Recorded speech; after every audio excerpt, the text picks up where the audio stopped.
Коомдогу лидер айымдардын ролу, алардын жогорку кеңештеги жетишкендиктери жана андан алынган тажрыйбаларды талкуулаган жыйын өттү. Талкууга республиканын бардык аймагынан жергиликтүү жана парламентке депутаттыкка талапкер болгон айымдар, элет жерин өнүктүрүүгө салым кошкон ишкер аялдар жана коомдук ишмерлер катышты.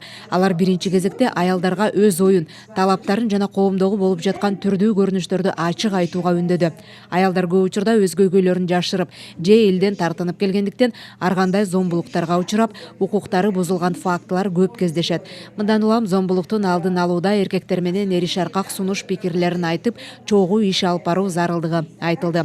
Азыркы тапта өлкөдө саламаттыкты сактоо тармагында 70%, билим берүү жаатында 85%, ал эми айыл чарба тармагында 60%дан ашык аялдар эмгектенишет. Бүткүл дүйнө, анын ичинде Кыргызстан жакырчылыктан чыгуунун жолун жаңы булактарды издеп жатат.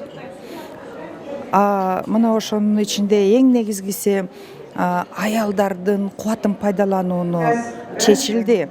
Анткени мыкты врачтар, мыкты экономиканы башкаруучулар, коррупцияга каршы күчтүү иммунитети бар аялдар болуп атат.